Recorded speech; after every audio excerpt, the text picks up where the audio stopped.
to the Sci-AI Podcast. This is episode number 4 with a dear friend and a past colleague, Kristy Tupper. We had both worked at Geneia in Harrisburg, Pennsylvania. She's a great mentor, and in her career, she's been working in a lot of leadership profiles where it was related to human-centered design and innovation, whether it is persona development, empathy, mapping, journey mapping, interviewing, so everything related to framing problems, brainstorming, storytelling, prototyping. So it's been a great pleasure to invite her on the podcast. She's a great leader. I've followed her for a long time. She's absolutely amazing in terms of being proactive and replying to whatever you need as a support. So thank you, Kristy, for joining us. Thanks, Vivek. I don't know if I can live up to all that, but I'll try. I think you're far better than that. But yes, so let's go then. So let me ask you this question now, which I've always wanted to ask you, Kristy, based on your experience and leadership. Who is a true leader who gets the work done for the business or for their peers, or the one who keeps the team happy and motivated, somebody more grounded? I think it's both in a way, right? If you're a good leader, you have the ability to build relationships across your organization. That helps you get the work done. It helps your team get the work done. It helps you get what you need for them. But more than anything, I think I very much subscribe to the concept of servant leadership. I have a lot of people around me who are incredibly smart and incredibly talented, and the things that make them happy and inspired are doing what they love to do every day. So things like doing their work, right? You assume somebody's doing that job. Hopefully it's their passion.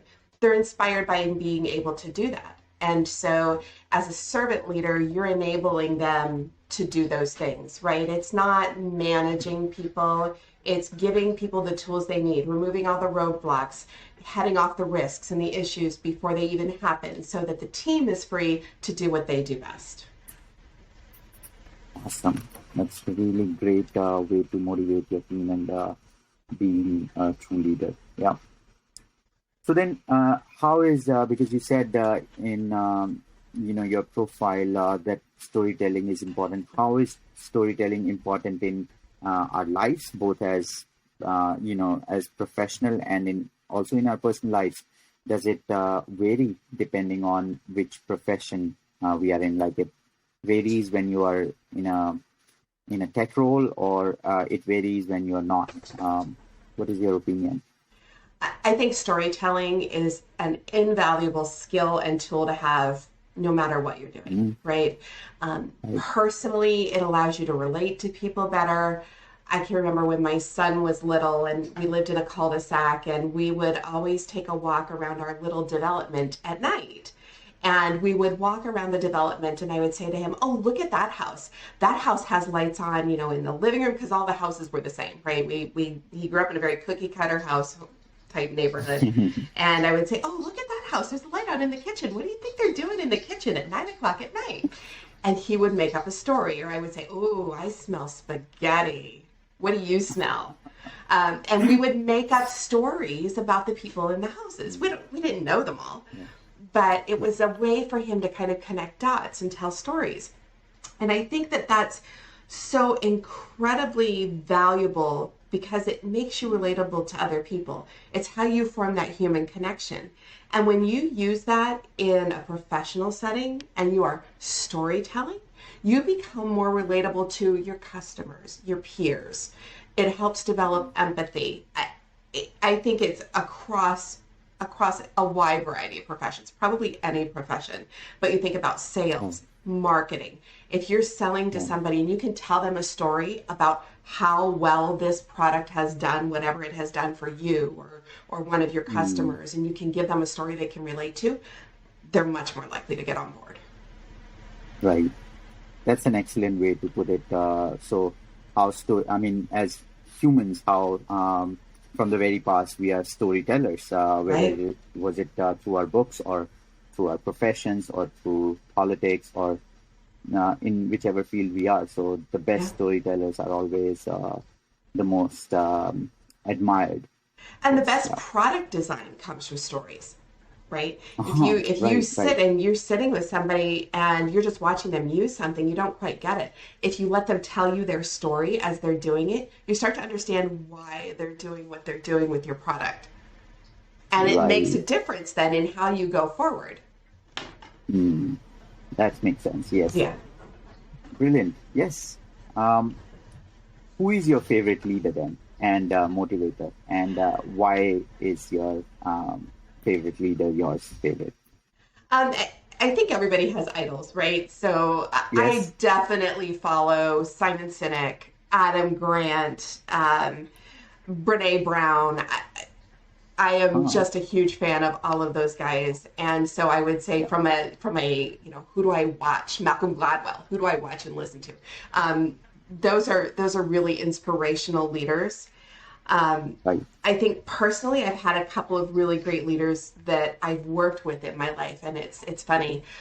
When I started my career in technical writing, I was on a team and I was managed by a woman named Cindy Roman. Cindy, if you are listening to this, you need to know that 20 years later, I have been inspired by you and I continue to be.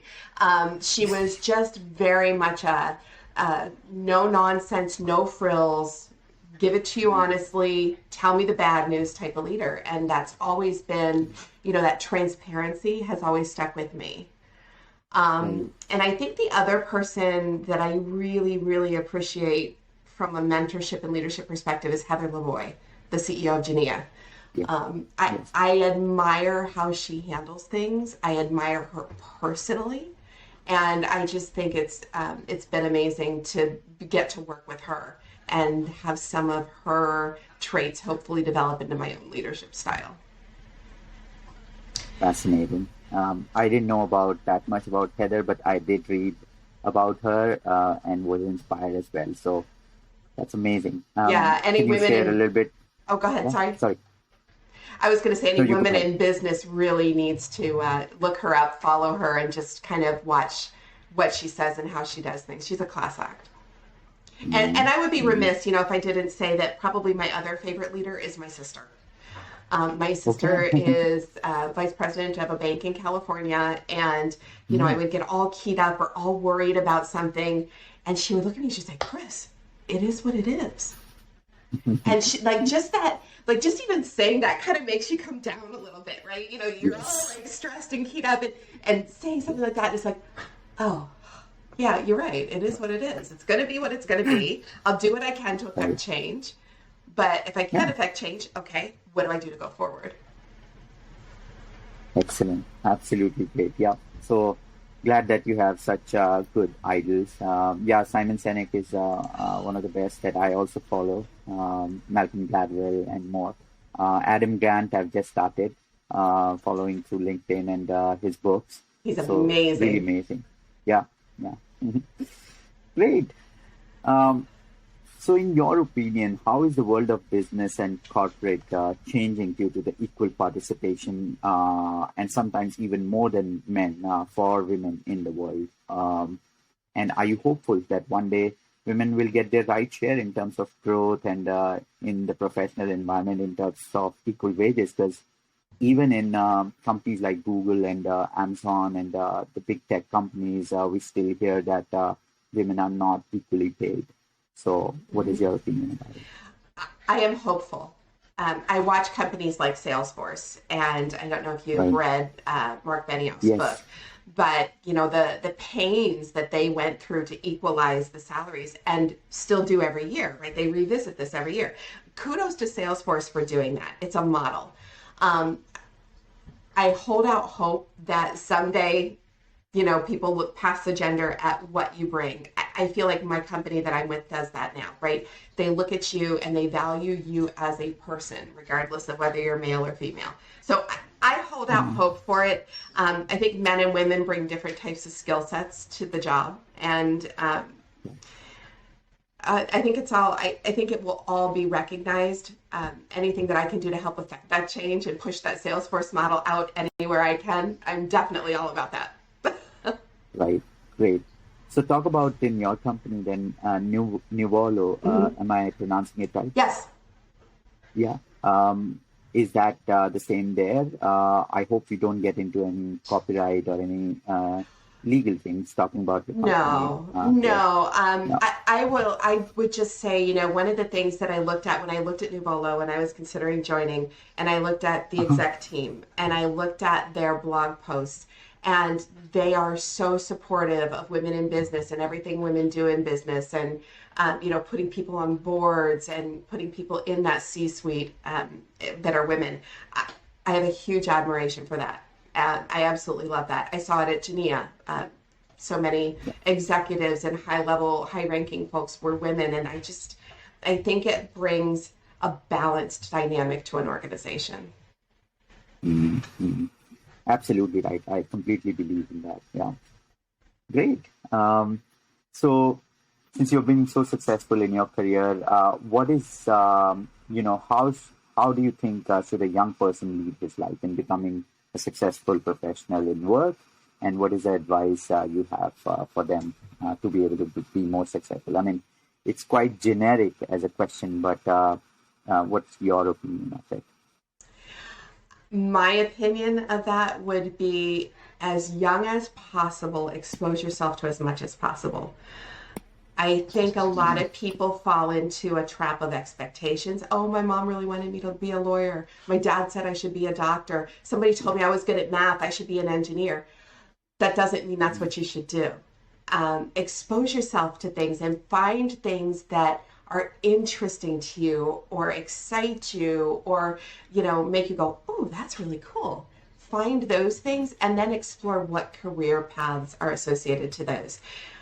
And the other thing is truly understand what you believe. And as a young person, that's really hard, but you have some foundational beliefs, even at a young age. Get in touch with those and understand what those are, because you follow Simon Sinek, right? As soon as you understand your why, you'll be able to find companies and positions that you fit into better. And talk to a lot of people. Just talk to people. Don't rule out anything. If somebody says to you, oh, you should be a chemist. My biggest thing, when I was growing up, I was very much put into a box. I was put into you're a girl. You're going to be a housewife. Until you're a housewife, you're going to be a secretary. That was my little box. And obviously, I didn't really stay in it, right? But I think one of the things, had I even thought about it, and I was terrible at science and terrible at math in school, but had I been exposed to forensics, I might have gone a totally different path. I didn't even know forensics was a thing. And now I think it's fascinating. If I could make a career change right now, I would look at doing something with forensics. I just think it's fascinating. Wow. Okay. So that I didn't know about you. That's amazing. Why do you think you're so passionate about it? Can you talk a little bit about it? It's a puzzle. It's a mystery. It's a problem to solve, right? And it's a problem of a different kind. I solve problems every day. But this one matters, right? If somebody has been murdered or died unexpectedly, or you don't know what happened, the answer you come up with matters to somebody. Yeah. And that's just, to me, that's powerful. Amazing. So kudos to all the forensic scientists out there for all the work that they're doing. You can't give anybody a better gift than closure when you lose a loved one. Right. And the more better you are, the better it is for the victims' lives. And they get that justice. Amazing. Wow. Okay. So next thing is, how do you address your day when you wake up? Take us from the moment you open your eyes to when you close at the end of the day. So I'm just trying to understand what are your motivations in a day? What clicks for you? And what are your best hours and hours you just want to get away with? So I wake up every morning at 6:30. That's just Okay. The alarm goes off, and my husband looks at me and says, "Why do we set the alarm for 6:30 again?" But I set it at 6:30 so that I'm sorry. The alarm goes off at 6. I get out of bed at 6:30 and I get dressed and I go to the gym by 7. And so every day of the week, I start work week. I start my day at the gym at 7:00. That is my hour from 7 to 8. It's a social thing for me. It's a health thing for me. It's an outlet. It gives me time to wind down and then change focus as I'm pulling into my garage. And I know that, okay, the next thing I'm going to do after a shower is I'm going to sit down and go to work. But I think my best hours of the day are between like that 9:30 and 2. Like that's my focus time. That's my core time. And so I get a lot of work done in there, unless I'm scheduled for meetings. But, that is what it is. But I try to schedule focus time in the morning because I can really crank out my best work between, say, 9 and 11. So I very rarely schedule things between 9 and 11 if I can avoid it. Mm-hmm. Lately, I haven't been able to avoid it, but I do always make sure that I try to schedule focus time just because I don't do well with multitasking. I don't have my desktop alerts set for email. So when I get an email, I can see the number increase, but I can't see the fact that, my boss has sent me an email because it's so distracting to me. So I usually during the day try to check in with my nutritionist like a couple times a day or a couple times a week, only because it keeps me focused on me. And I try to make sure that all throughout the day, I check back in with myself to make sure that I'm not hungry, I'm not thirsty, I don't need to stand up, because I will sit here all day. I found that out about myself when I first started working remotely. And I would get up in the morning and I would get the kids on the school bus and I would get my husband out the door for work and I would sit down and I wouldn't get back up again at all until the first kid walked in from school, which is like, 6 or 8 hours later, right? Which is really bad for your health. So try to do that check-in every day. But one thing I am not good at is stopping when I stop, right? Unfortunately, I have everything I need at my disposal all the time. Right. And so if there are Teams messages, I can respond to Teams messages at 9:00 at night when I'm sitting in bed. But usually I try to end the evening with dinner with my family or with friends and make a concerted effort to sit down and eat dinner and discuss things, have conversations. And then I'm in bed by 9. There are days my husband will look at me and I'll be yawning at 7:30 and I'll say, okay, honey, well, it's almost midnight. Yeah, that's great to know that your schedule for the day. And it sounds really inspiring as well because the way you can focus during those times you mentioned is your peak time. And so really nice sharing that. May I also ask you what books or movies or podcasts or any other sort of interest or hobby do you have, that you spend your time on during weekdays or on the weekends? My favorite books will always be my favorite books. Start With Why by Simon Sinek and Leaders Eat Last. Yeah. I mean, they're always sitting on my bookshelf over here. The Advantage by Patrick Lencioni, another one of my favorites. Think Again by Adam Grant. Never Lose a Customer Again. Like all of those are just go-tos and I pull them out all the time and I'm reading them. Resonate by Nancy Duarte. I always am reading through those over and over again. My favorite podcasts, I think, are IDEO's Design Podcast and Adam Grant's Work Life Podcast. And the thing I love the most about Adam Grant's Work Life Podcast is the commercials. Not the content's awesome, but I love the commercials. So if you've never listened to his podcast, just take a listen. I have. I have. I'm just fascinated. I love it. Yes, it is good. No doubt. Yes. And that was one of the reasons why I always was also interested in his work. So Yeah. really inspiring. Yeah. Yeah, I totally agree. Good. Yeah. Any other sort of hobbies or interests do you have? Well, In your spare time? I live near the beach, so I love to go for walks on the beach and spend a lot of time down there. Right. Um, but I think my favorite hobby of all time, when I lived in Pennsylvania, was belly Yeah. dancing. And I haven't done that a Oh, whole lot since wow. I moved to Connecticut. But I miss belly dancing, and I try to kind of get that in a little bit as much as I can, but not to the extent that I used to. That's one that I miss that I would love to get back into again. Are you a professional ballet dancer or I was part of a troupe. I don't know if you call that professional, but I was part of a that troupe when I sounds lived like there. professional? And it was just fun. It was a good release. It was a good way to be a woman. It was a good way to get in touch with yourself. And I learned so Mm. much about the Egyptian culture by doing that. And again, Yeah, fascinated. I someday want to go to Egypt. absolutely. It is a beautiful country. Yeah, and great culture. Cool. So nice to know that all that about you.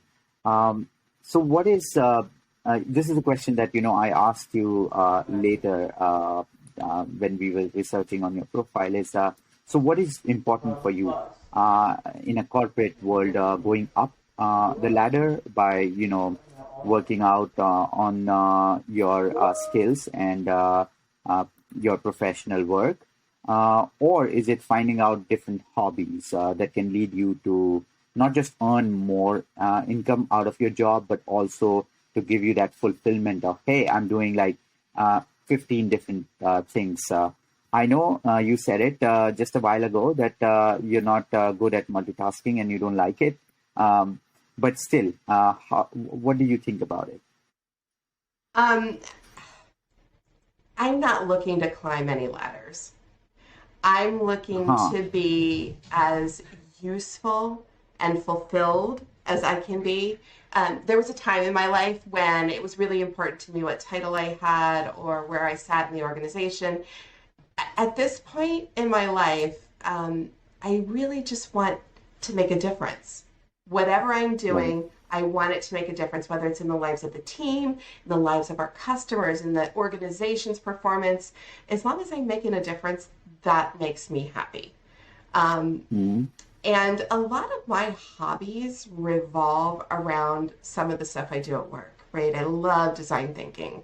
And anything that I can do from a hobby perspective, I facilitate a women's networking group. And anytime we can use those design thinking techniques there, I try to cross pollinate that because it's fun.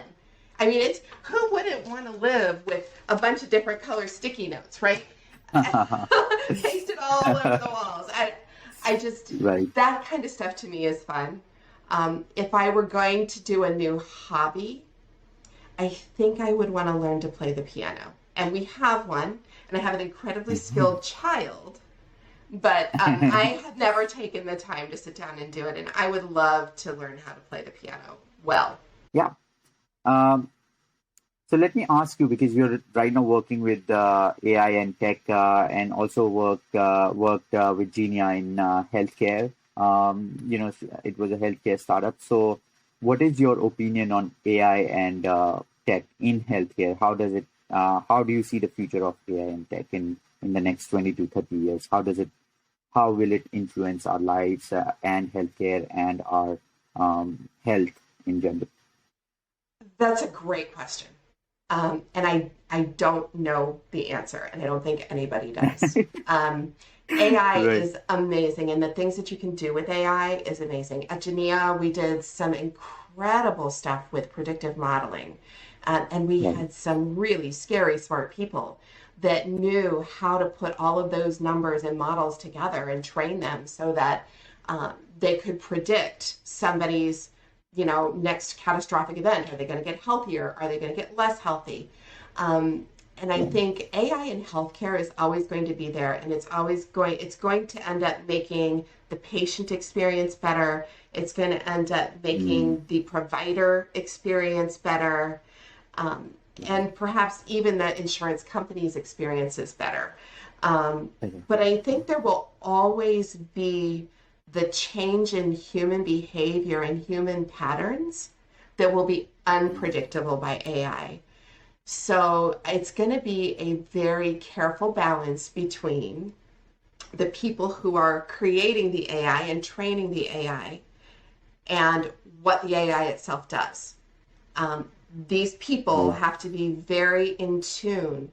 Like what happened when the pandemic hit? Right. Yeah.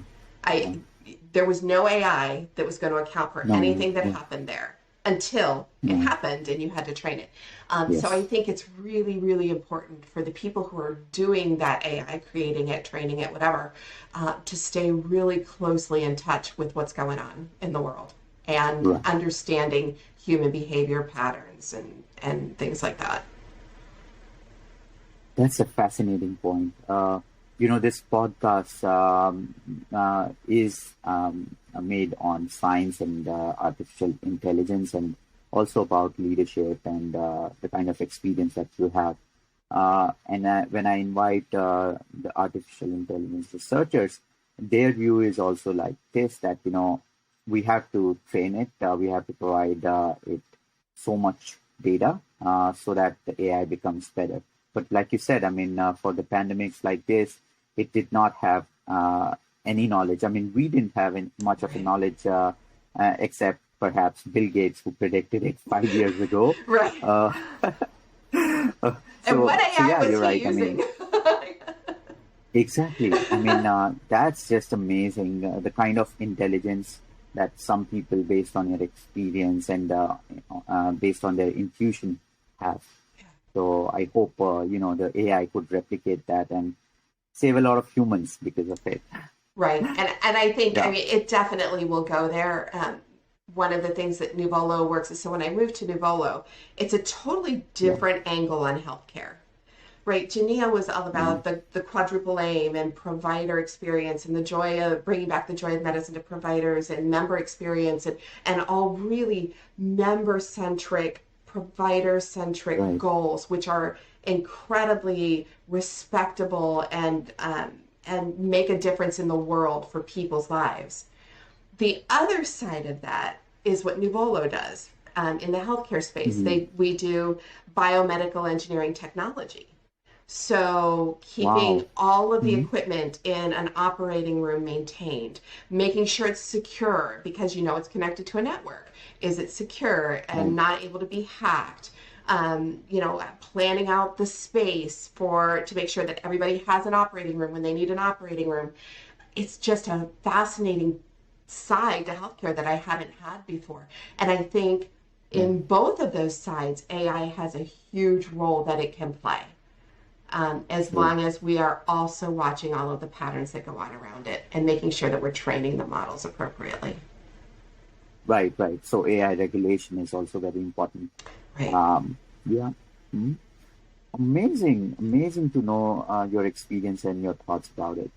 Um, So, based on this, do you think that robots and artificial intelligence will take away most of our lives, and we will happily ever after will be living on the universal basic income like Finland tried and a few countries tried, and not worry about earning our bread and the struggle that comes with it? Or do you think do you have a contrary opinion to this? That all this is going to fade away. We cannot survive on UBI. We just have to work the way we are. That's a great question. It's deep and it requires a lot of prediction that I have no basis for making. Um, Sure. Yeah. but I think there will always be, as part of human nature, the desire to make your way in the world. Now, Mm. making your way in the world might change. That definition may evolve. Making your way in the world may not be Mm. in a career at 2 or 3 thousand years from now. It may be Yes. who knows. It's things unseen yet.